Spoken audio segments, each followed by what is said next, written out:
Sveiki, gerbiami žiūrovai. Mūsų laidos svečias Remigijus Žemaitaitis. Sveiki, Remigijus. Sveiki, gyvi. Malonu Jūs matyti. Malonu, kad atvykote mano kraštus jau. Juokas prašaras. Ir nepaisant mūsų laidos pavadinimo, pradėsime nuo optimizmo. Nes aš iš principo esu optimistas, manau, Jūs irgi optimistas. Tai, kad po Jūsų laidų, kurius Jūs palėtėte mūsų Lietuvos patriarchus, jo anūką, išsakytą nuomonę iš ties, kad jie beveik dirba norėdami to Maskvos labui. Aš labai džiaugiuosi, kad Jūs esate čia, o ne uždarytas, šiek tiek kitose sąlygose, apsunkinančios darbą. Tai reiškia, mūsų šalyje yra demokratijos, tai yra pozityvas. Arba nusilpo patriarchas. Ne, patriarchas nenusilpo, žinai, tikrai ne. Šitas žmogelis tikrai nenusilpo. Paskutinį kartą aš jį mačiau Palangoje, mačiau Pušų paunksnį restorane, nepanašu, kad jis būtų nusilpęs, žinok, tikrai ne. Manau, kad vasarą visi atostogauja, o manim turėtų jau jie kažkur ties rugsėjo 3 užsiminėti. O žiūrint, jeigu iš rinkimų perspektyvos, tai aš manau, kad tikrai neapsėsiu be kratų, be kokių provokacijų, be, nežinau, ten kokių grinų pinigų, be narkotikų, sakys, ten, nežinau, ras kokius ten kandidatus mano blogus. Viskas tas bus. Čia... Remigijus, bet reikia žvelgti pozityvą. Jūs be jokių motyvų galėjote jau būti uždarytas tokiu gražiu oru 48 valandom, bet to niekas nepadarė. Jo. Reiškia, tai yra poslinkis į demokratiją. Aš vienas dalykas į demokratiją, kitas dalykas, aš manau, kad jie irgi nėra tokie tiek kvaili. Jie skaičiuoja ir mato situaciją, kurią pusė tauta gali pakilti, ir jeigu jau dabar imtųsi tokių drastiškų priemonių, tai klausimas, kaip tauta reaguotų. Vasarą, ne vasarą, man atrodo, visi tada tikrai tam Landsbergiui Liuliai važiuotų ir ten nepadėtų tie 5 apsaugininkai. Jūs galvojate apie tautą, aš galvoju, kad tai vis dėlto yra Jūsų oponentų tolerancija. Vis dėlto elgesi tolerantiškai, neuždaro Jūsų, leidžia kalbėti. Tai pratęsant klausimą apie toleranciją, aš norėčiau paliesti kitą momentą. Plačiai nuskalbėjusi visam pasaulyje olimpiados, visos pasaulio šventės atidarymą. Ir ar ten tikrai buvo tolerancijos pavyzdys? Ne, tenais buvo tiesiog, žiūrėkit, nes keletą yra variantų. Yra pasaulio lyderiai, kurie priklauso LGBT bendruomeniai. Tai Prancūzijos prezidentas yra vienas iš tų žmonių, kuris aiškiai propaguoja, aiškiai pasako, kad tos paties lyties asmenų santykiai yra teisėtai, priimtini ir viskas yra tvarkoj. Tai mesgi Makrono orientaciją puikiai žinom, žmona ten numatyti daugiau mažiau yra tik tas fasadas šalia jo, nes, žinot, sunku man įsivaizduoti, kad jaunas bičiukas mokykloje susipažįsta su teta Ciocė ir teta Ciocė tampa jo žmona. Čia mes turim keletą variantų, tai yra Galkinas ir Pugačiovanė, ir Makronas, ir Makronienė. Iš tikrųjų, meilė yra akla, tai mes galėtume atmesti dalyką, kad jos sūnus yra šiek tiek vyresni už... Aš kad man nereikia jokių čia apie meilio aklų, man nereikia, aš esu šiaip tai mokslo žmogus. Ir kada žmogaus skirtumas tarp vyro ir moters arba moters ir vyro yra daugiau kaip 25 metai, tai yra kažkas tai jau ne taip. Tai yra mokslas, yra konstatavęs ir čia nebereikia, iš manęs nebetikinėkit šitais dalykais. Aš daugiau mažiau mokslu to tikiu. Tai čia yra faktas. Antras yra dalykas, kadangi vyksta Prancūzijoje ir Prancūzijos prezidentas leidžia šaipytis. Jeigu prisimenate, pirmoji buvo Prancūzija, kur leido šaipytis iš Mohamedo pranašo, kai pamenat, buvo karikatūros. Atsakas prisimena, koks buvo, greit išpjauti, paskirsti, galvos nurieštos, nujauntos ir apsauga skirta. Krikščioniškas pasaulis arba tyčiamas iš krikščioniško pasaulis bus ramesnis, nuosaikesnis, dėl ko? Todėl, kad krikščionis, kas dabar vyksta pasaulyje, jeigu mes pažiūrėsim tam tikrus įvykius, krikščioniškas pasaulis šiek tiek kitaip žiūri šitus dalykus. Bet olimpinės žaidynės tai buvo visiškas absoliutus patyčių objektas, tai buvo patyčios iš normalaus likusio pasaulio, jeigu taip pasakysiu. Antras yra dalykas, aš tą takoskyrą turiu tarp Eurovizijos. Eurovizija tai yra, kaip aš sakau, tai yra, jeigu mes Tailande, Filipinuose, ten Brazilijoje, mes turime transvestitų šautos vadinamus, kur būna tenais pasirodymai, tai mes Euroviziją turim 2 Europai tokią pačią. Nes jeigu tai imi Tailandą ir imi Euroviziją, tai yra analogija tas pats. Jūs kaip žmogų užgavo tai ar ne? Mane tai užgavo. Mane užgavo, žinot, ką mane kas užgavo? Mane užgavo, kad tai yra pasaulinio lygio renginys ir mes netgi šičia negalim būti subtilus, mes negalime viens kito be įžeidimų padaryti renginį. Tai yra olimpinės žaidynės, tai yra mena ten 1000 metų, grubiai, kaip jeigu taip jau, patys tą idėją sportą, jeigu taip pasižiūrėsime, O vėlgi reikia žiūrėti, dėl ko jie tai padarė. Tai nuo kokios valstybės prasidėjo olimpinės varžybos? Kokioje valstybėje? Graikija pati pirmoji. O kas Graikijai buvo ir griuvo imperija, arba, kaip sakant, per ką visuomenė išprotėjo ir įsikraustė? Per iškrypimą, ne? Tai tenais buvo labai stipriai šitas kultas irgi išpropaguotas. Tai man kažko tai vaizdas primena šitiek Bibliją, kadangi šią dažnai paskaitau ir pavartau, tai Sodomo ir Gomoros išvarimas, ne, ir miesto sugriuvimas. Tai jeigu Graikijoje įvyko tie patys dalykai ir griuvo, Romos imperija irgi lygiai taip pat, tai kas įvyko olimpinėse žaidynėse, tai parodo absoliučiai pasaulio santvarkos sugriuvimą. Ką mes galime padaryti, kad šiek pakeistų situaciją, nes, sakykime, aš esu linkęs toleruoti visus tos dalykus, ta prasme, nes nesu šalininkas, bet linkęs toleruoti, nes skiriau net ir paramą gėjų eitynėm Kaune. Bet čia nėra problemos. Jo, bet noriu pasakyti, ką mums reikia daryti, kad tai neįsibajotų, nes dalis mūsų ir Lietuvos gyventojų, ir dalis Europos gyventojų, linksta kaip ir neturėtume į Putino pusę, sakykime. Tai yra bėda, kad tokie veiksmai išprovokuoja Putininkų šalį. Todėl, kad tokiam renginiui, tokiam renginiui negalima naudoti LGBT šitų santykių, negalima. Tai tiesiog yra visos bendros visuomenės. Kad eitynės ir aš problemų šičia nematau. Eikit, būkit, dalyvaukit, man čia aš problemų šitame mačiau. Gyvena jie kartu, mes turim irgi šeimoje bendrų pažįstamų draugų, kur gyvena ir keliauja su mumis, jie išvis, kaip sakau, jokių problemų nėra. Bet kada tu iš tokio viso renginio tu padarai šou savo ir atkreipti dėmesį į save, tai yra nepriimtina, tai yra neskanu. Šovinistinės jėgos auga tokie kaip fašistai, kaip aš sakau, nacionalistai, kaip Nacionalinis, kaip Kasčiūnas, kaip dar keletą Lietuvoje mes turim, jų auga, jų gretos didėja ir jos didės dėl to. Todėl, kad galima labai lengvai supriešinti visuomenį. Bet jie yra, žinokit, kaip du susikintys indai. Indui reikia vandens, vandens reikia indo. Tai kaip ir, pavyzdžiui, aš Gražulis. Man tai yra, aš vis galvoju, ar jis yra tas aktyvusis LGBT bendruomenės narys, ar jis yra pasyvus bendruomenės narys. Nes man toks vaizdas, kad jis yra antras po Fimonenko ir jisai strateguoja, kokius dalykus daryti. Nes jeigu, žiūrėkite, nebūtų Petro, tai Lietuvoje nebūtų nei tų eitynių kažkokio emocionalių, nieko nebūtų.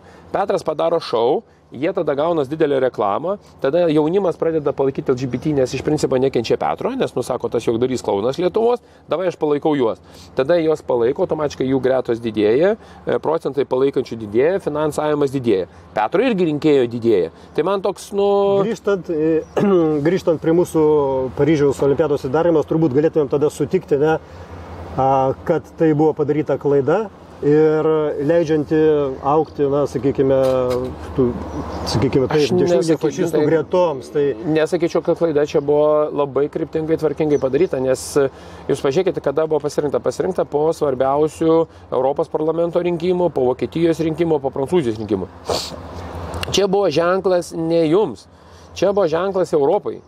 Ir Prancūzijai kas laimėjo rinkimus? Tai yra kairieji leftistai ir Marine Le Pen. Jeigu paėmus, Makrono flangas prapylė pakankamai skaudžiai rinkimus. Tai ir šičia nepamirškite dar, dėl ko olimpinės žaidynės buvo padarytas. Kas vyksta dabar Amerikoje? Aš supratau, ką jūs norėt pasakyti, bet aš esu optimistas ir jeigu tai yra netyčinė veika, o klaida, tai turbūt reikėtų tada vengti tokių klaidų tam, kad neskaidyti mūsų europinės visuomenės. Ne? Čia vienareikšmiškai. Jeigu čia klaida. Jo. Tai aš, kaip sakiau, esu optimistas. Okay. Grįžkim gal dabar į Lietuvą, iš tikrųjų, apie mūsų žemiškų problemų. Daug tenko bendrauti su žemdirbėjais. Ir man, ir jūs turbūt bendrauti su žemdirbėjais. Ir jie skundžiasi, kad mes neturime Lietuvoje žemės ūkio ministro. Ta prasme, 2 ministrai atstovauja aplinkosaugos klausimus. Tai aplinkosauga yra gerai, viskas. Mes irgi dabar sėdime gražioje vietoje, vanduo, paukščiai, žaluma, viskas gerai. Bet kažkas turi rūpintis to, kad užauginti duonelę, kurią mes visi valgome ir norim toliau valgyti. Tai ką daryti, kad Lietuvoje pradėtų bent vienas ministras rūpintis žemės ūkio klausimais? Visų pirma, turėtų premjeras turėti sopračio apie žemės ūkį, bet kai tu premjerą turi kosmonautą, tai ką tu ten labai kažką tu jai gali ir paaiškinti. Tai kada tu turi užsienio reikalų ministrą, žmogelį irgi, kuris yra ufonautas, kosmonautas ir jo senelis žemę padarė kilnojimą ir pradėjo skraidyti ir jisai labai didžiausia, kad sugriovė kolūkius, bet viskas grįžta prie to, kad... Čia fenomenas, pasaulyje turbūt nesvieninteliai. Žemė kilnojamas turtas. Mes vieninteliai, aš pats, kadangi dariau tada studijas, dariau darbą, kaip tik apie tai rašiau, tai Lietuva buvo pirma pasaulio valstybė ir po kol kas nėra, kad žemę padarė kilnojamą. Antras dalykas, mes buvome iš tų nedaugelių pasaulio valstybių, tai yra trečia Europoje, kuri sugebėjom sugriauti infrastruktūrą, tai yra kolūkinė infrastruktūra, kuri buvo išvystyta viena geriausių, moderniausių Tarybų sąjungų. Jeigu pažiūrėsime Lietuvą Tarybų sąjungos kontekste, kolūkio sistema turėjo pačią geriausią. Ir antroje vietoje stovėjo Baltarusija. Ir jeigu matote Baltarusijos žemės ūkis, aš kalbu apie, nekalbam apie Lukašenką, aš nekalbu apie ten apie kitus reikalus, man ten 100 metų, bet aš kalbu apie žemės ūkio ir pramonės sektoriaus išvaldymą ir sulaikymą. Tai šitas yra. Ir jeigu pastebėsite, tą pačią dabar kolūkinę santvarką nuo 2014 metų Putinas sukūrė Rusijai. Ir jeigu pažiūrėsite Rusijos šiandien pieno produktų ir pieno sektorius, pas jų yra 75-80% jau yra vidaus rinkos pasigamintas, mėsos sektorius dabar siekia apie 70-65%, paukštininkystės irgi siekiam jau į šitą lygį. Čia viskas jau yra, kaip sakant, Dievo rankos ir Nausėdo rankos, jo sprendimas daug ką lems. Kai paskiau nulems Šimonytė, jiem vėl parodys vidurinį pirštą ir sakys, žiūrėk, sėdėk savo rūmuose, tu man čia neaiškink iki spalio 13 dienos. Tai Navicko buvo pagrindinis tikslas, kuo daugiau įsisavinti iš europinių pinigų ir kuo daugiau gauti lėšų.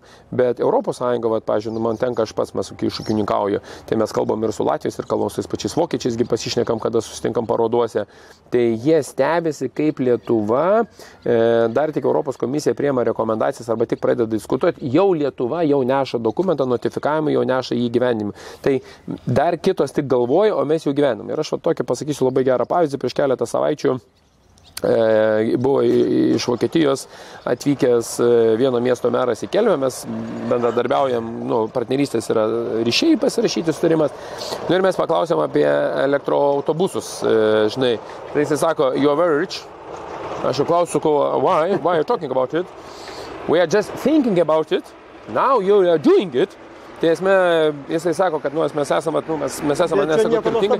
Mes ir konstituciją pasirašėm Europos Sąjungos neskaitę. Jo, tai tiesiog tas meras metuose toks su patirim, sako, jūs per turtingis, kad jūs, sako, jau dabar perkate, mes dar tik galvojame, ar tai verta mums naudoti. Ir žiūrėkit, visas pasaulis atsikando tais pačiais elektromobiliais. Jeigu pažiūrėsim, taigi elektromobilio pramonė dabar važiuoja į apačią kosminiais greičiais važiuoja į apačią.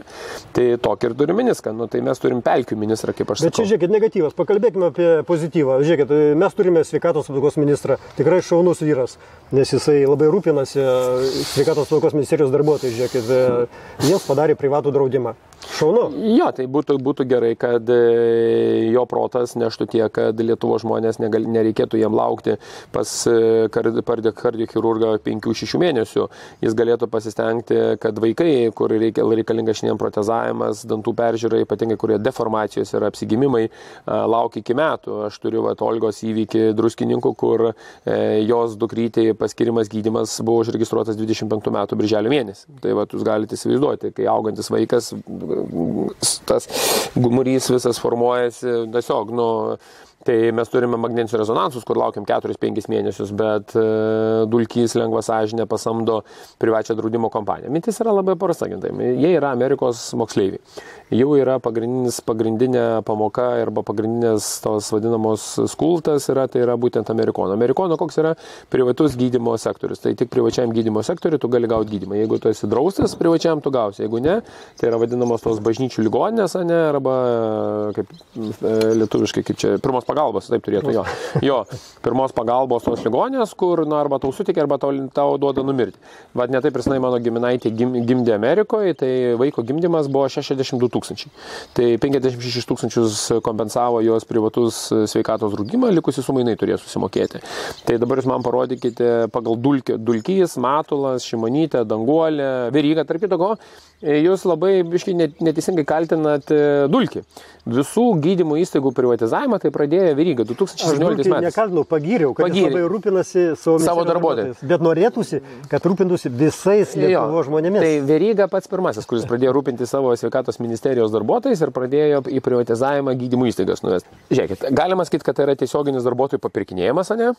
Vienas niuansas. Kitas niuansas man proto nesuvokiamas, kam drausti papildomų sveikatos draudimų kabinetinį žmogų. Tai yra, kuris sėdi kabinete. Aš suprasčiau, kad būtų, pavyzdžiui, kokie vėjo keliai draudė. Aš būčiau kelių priežiūra, kur ten darbuotojai dirba su technika, su traktoriais, vėjais, kersvėjai, žiemą, vasarą, lietus, ruduo. Aš metu vietoj suprantu, ne? Žinot, kai sėdi kabinetuose, irgi yra tam tikrų lygų, dėl kurių kalbama, kad ir Napoleonas Vaterlo mūšį pralaimėjo. Nu jo.